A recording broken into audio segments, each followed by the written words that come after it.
And there really are so many devastating stories, people who have lost everything. I would like to welcome in now Allison Holdorff Polhill, whose Pacific Palisades home also burned to the ground. Allison, thank you so much for your time. We just heard from that resident there, Fran, who Brian Enton was talking to. I mean, people have lost their homes, their neighborhoods, including you.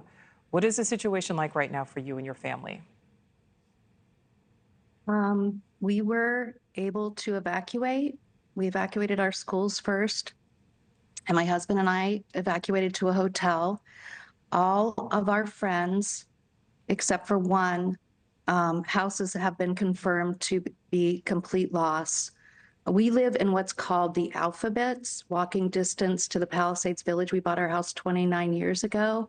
We've raised 3 beautiful kids there, and we have been to weddings at our friends that met in kindergarten, kids just as recently as October.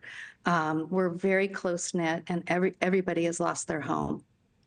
And yeah, we continue to hear that, Allison, where, I mean, these are really close-knit communities. We just heard from Fran there, and she was talking about her brothers who lived a few blocks away, and she could name all of her neighbors.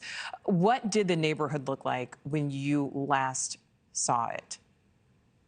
So I actually saw my house leveled yesterday because I work for the publicly elected school board member, Nick Melvoin. And so we toured our 2 elementary schools that one is leveled, one is significantly damaged, in the high school, which might be functional, but I was able to see my home, long story short. I live in the Alphabets. It is literally 97% of the houses are leveled. So it's block after block after block after block, every home leveled. My son, thank God I didn't know this at the time, tried to save our home. We had already evacuated. And so I think that's why we might have a front yard. My lemon tree is still bearing lemons in the front. But we know every single person on our block. My best friend around the corner is a school teacher at Pali High. She lost everything. And everybody, I cannot tell you how supportive everyone is being. I want to say like 40 people have offered for us to live in their homes temporarily. People who have homes. Yeah. Yeah, and we really do hear, about the importance of community and how close-knit so many in this community are. Where are you and your family staying now? Kind of what is your plan in the next few days and weeks and months and years potentially? So at the moment, and of course, all of us are really, I want to say 30-minute to 30-minute trying to figure things out. We are at a hotel in Santa Monica until Saturday. We had 3 dogs. 2 of the dogs are in Highland Park with my youngest son. My other son lives in Singapore. My daughter's in Amsterdam. So they were just here, thank God. We got to use the house to the fullest. But we have a dog with us, and we're probably going to find an interim rental.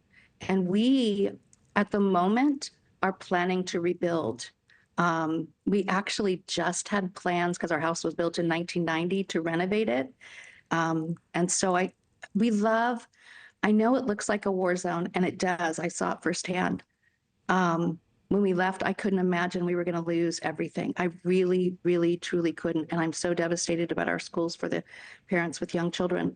But there's not many places where you can go hiking in the mountains and walk to the beach, where you go to every single time you go to the grocery store, the drugstore, you know people, because that's the kind of community it is. So I feel like right now we're going to rebuild. I was just going to ask you, Allison, I mean, you talked about in one of your answers, it looked like maybe 95 to 97% of the community may be eradicated. How huge do you think the impact is going to be? Do you think most people will be like your family and choose to rebuild if they're able to? So it's interesting, and I think it depends on the age. Sure. So I think our families with young children will probably choose maybe to rebuild right away.